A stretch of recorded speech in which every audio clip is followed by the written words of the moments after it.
Hi and welcome back to another video. This week my camera is kind of having a moment. Hi, I'm Nat. I talk about books on this channel. A lot of books. And if you've seen some of my videos, I do occasionally talk about things like work and the environment, kind of like video essays and all that, but I am still a booktube channel and I mostly recommend non-fiction books across a range of topics. So for this video, it's gonna be a pretty fun one. It's gonna be my 22 books for 2022. That's a lot of twos there. But yes, I will put a little bit of a disclaimer. I'm not going to be reading all 22 books this year. These are just 22 books I wanted to highlight from my never-ending TBR pile. Hopefully, just wanting to introduce them to everyone as like, what if, I don't want them to be just buried in my TBR pile forever. I gotta give some of these books some credit before I get to ever finish them. I want to introduce them on my channel as well. I've broadly categorized them according to a few different categories. The first one is a lot of feminist work, and the second is fiction, and then I have a few environment, ecological, nature, climate change related books. I have a few books on history, and then some memoirs, and generally books that I haven't been able to categorize. So if you notice, I do read quite a range of non-fiction.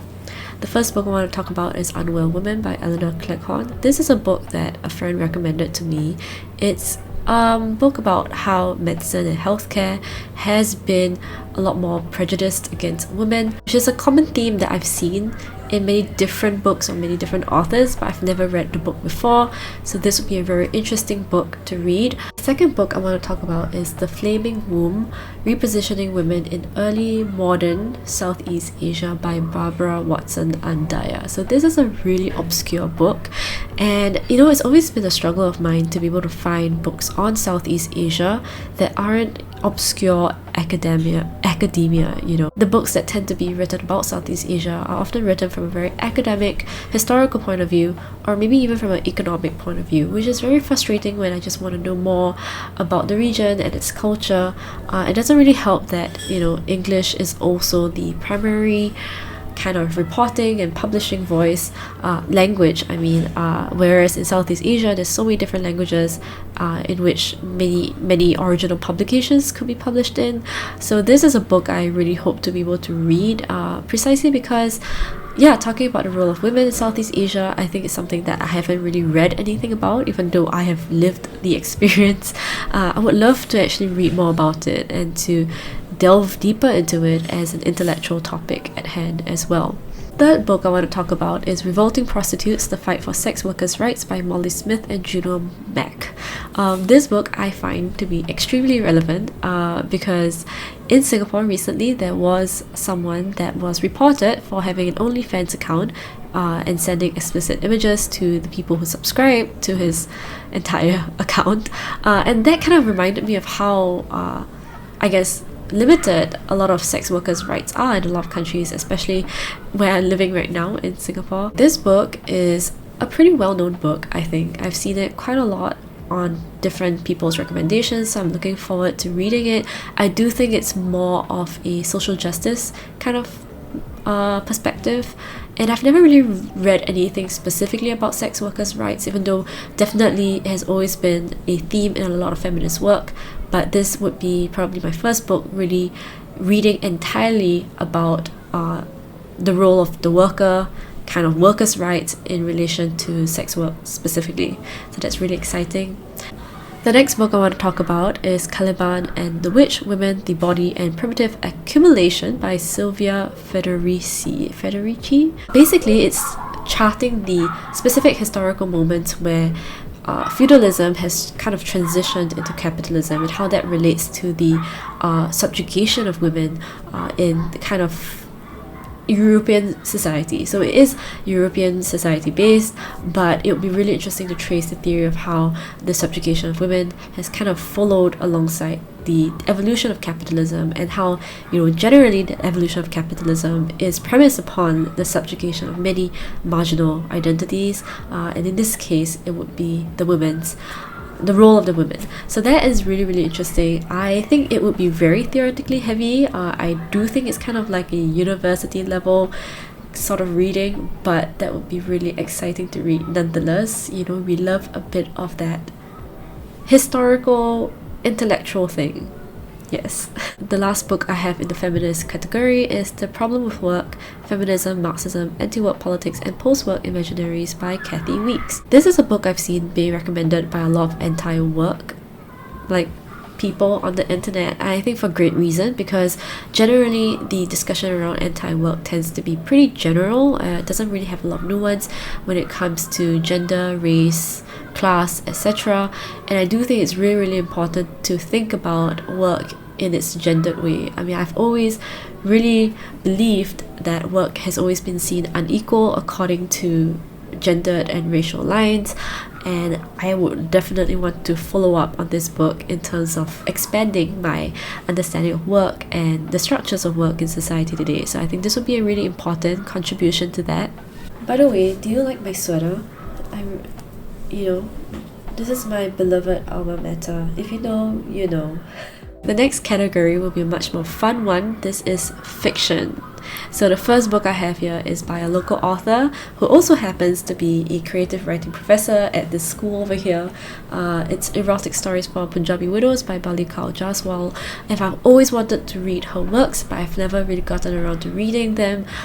This novel, I think, is her first internationally received, acclaimed novel. I don't know what the exact words are. The moment I read the premise of this book, I immediately thought I had to read it. It follows the protagonist, who's this young, highly educated woman who goes to a village setting and sets up this creative writing workshop creative writing workshop for a bunch of older women, and then they talk about their experiences with their sexual experiences, but also a lot of themes of sexuality education and things like that. I think this book would still be a very interesting dive into kind of the tension of feminist, younger generations being feminists while older generations being seen as conservative or backwards, and kind of questioning that kind of stereotype that we have across generations when it comes to understanding of sexuality or kind of thinking about expression and all that.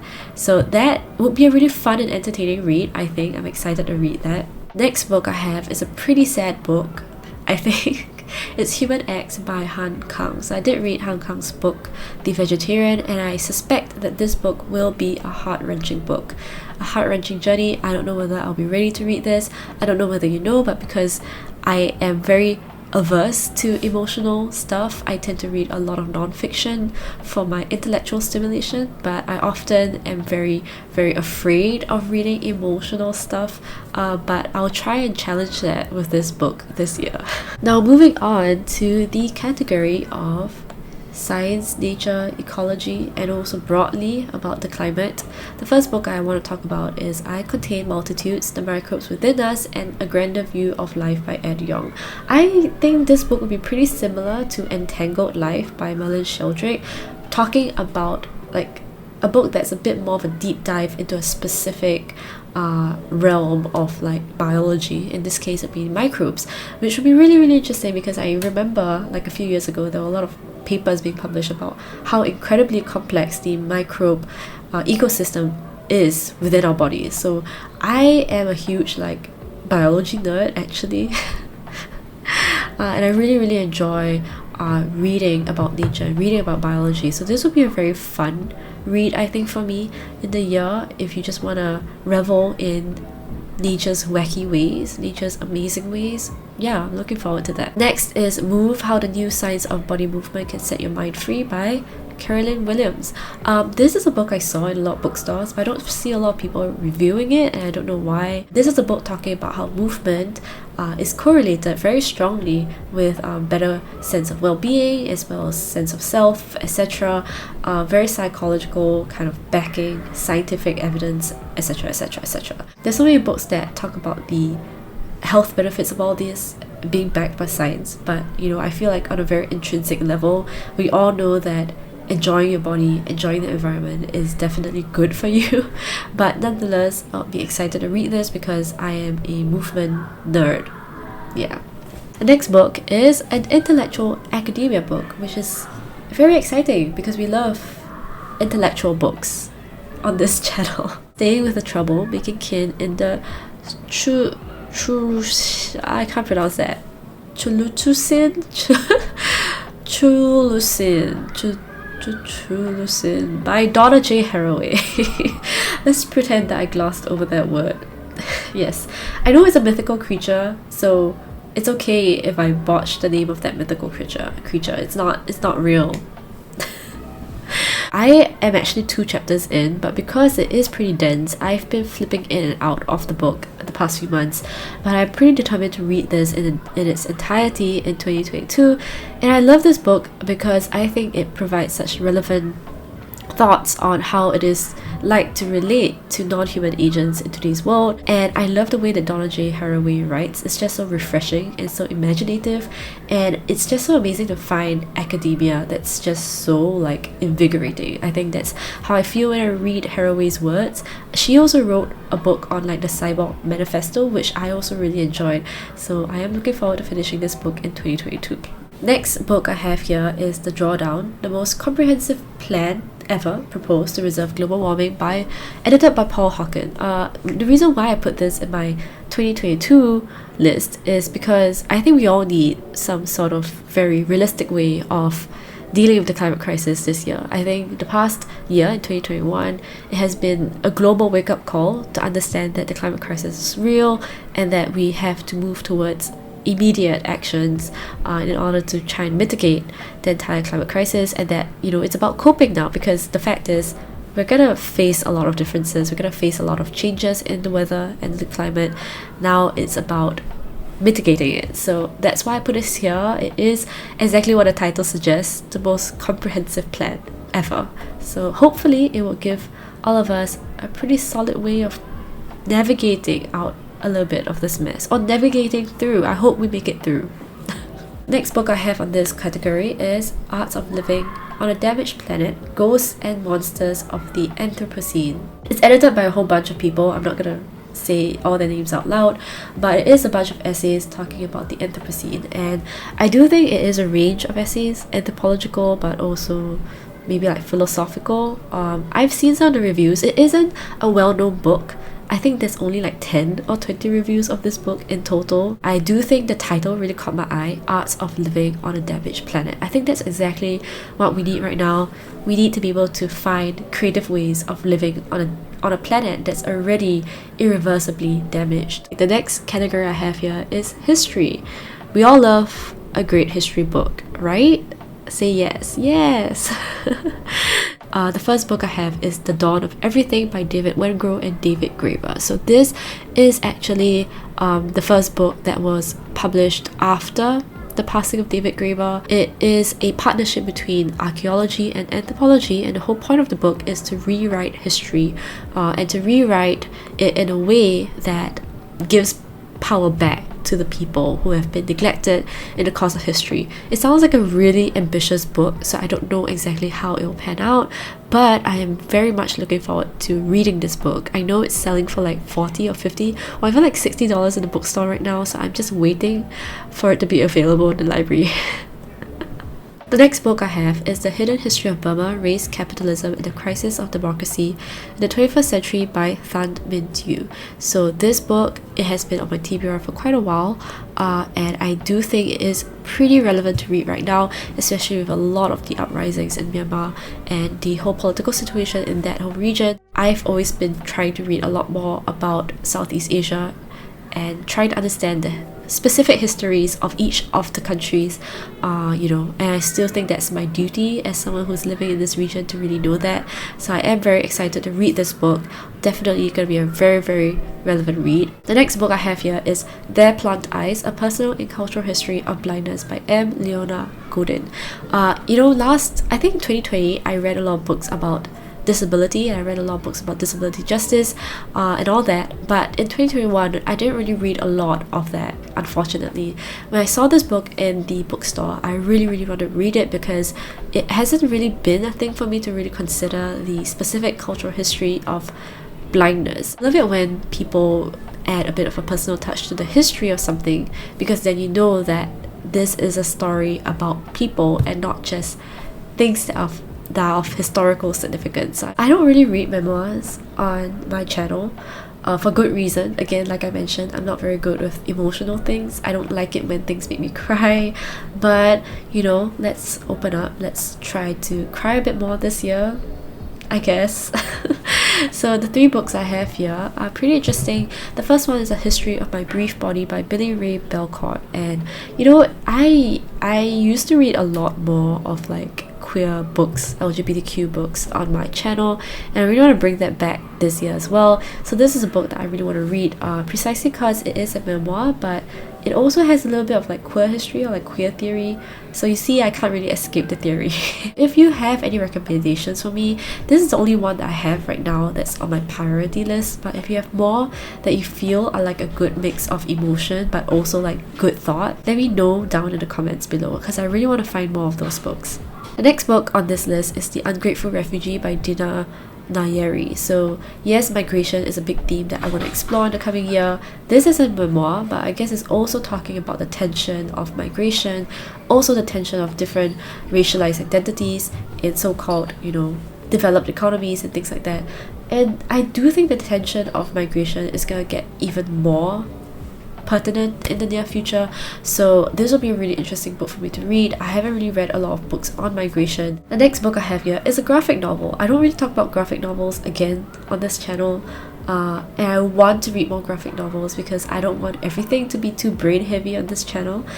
This book is called Can't We Talk About Something More Pleasant, a memoir by Roz Chast. But this is a graphic novel talking about aging parents. Now, those 2 words, if you know, you know. Yes, I do think it's something that has been affecting me quite personally the past few months, and it's something that I always struggle with, aging parents, but also being a young adult, navigating the real world, things like that. And especially in Singapore, and especially in the Asian context, a lot of thought about filial piety. Graphic novels deal with personal topics in a way that just written word cannot. And it gives a lot of comfort. I do think that graphic novels are very comforting, so that's for sure. The last category I have here are books that I just cannot categorize. Oh wow.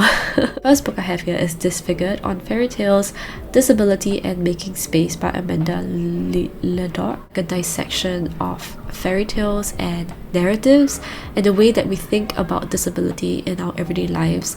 And I think this is a really interesting book because it does tie in literature with disability studies. I think that in itself is really important and a very effective way of introducing the idea of inclusivity through the way that we tell stories about ourselves. I've never really read much about fairy tales and mythologies and all that kind of stuff, but I am pretty interested in reading more about myths and the kind of effect they have on us. Good thought. The next book I have here is Lurking, How a Person Became a User by Joanne McNeill. I do read quite a lot of books on technology and being digital on this channel because that's something I grapple with on an everyday basis, doing content, trying to figure out a comfortable way of presenting myself online. And this book seems to be really interesting. It is kind of like a memoir, but not really. It tracks the origins of the internet to what it is today, and also has a bit more of a personal touch by the author. If you think about it, it's pretty crazy. I don't think the internet was really a thing until like the late 90s until now, and the whole entire journey was only like 20-30 years old. So if the internet was like a person, this person would still be like 30, you know, like not that old. So it's crazy how much the internet has really like taken over our lives. So that'll be a really interesting book to read about that. And if you're wondering why I'm wearing a sweater, it's because I got my booster shot like 2 days ago, and it's been pretty chilly. Yes, and the side effects are not pleasant at all. But go get vaccinated, guys. Just do it. Okay, the next book I have here is Donut Economics: 7 Ways to Think Like a 21st Century Economist by Kate Raworth. This is a book I think a lot of my viewers have recommended to me, and I will definitely be adding it to my list this year. So many of you have told me to read this book and to talk about this book, and I will. So just give me some time to read it. I remember watching one of the author's TED Talks, and I really resonated with her points, talking about how we have to kind of reimagine economics in a way that prioritizes human well-being but also prevents further damage of the environment. So that's why it takes on a donut shape where, you know, this is a minimum, this is where we can exist, and then this entire area is what we cannot touch, which is why it looks like a donut. And I think that was a pretty powerful image to have, so pretty interested to see how the mechanics of it works. Still working on that economics reading list. The last book I have here is Teaching to Transgress: Education as the Practice of Freedom. This is a completely random book, I know, but just hear me out.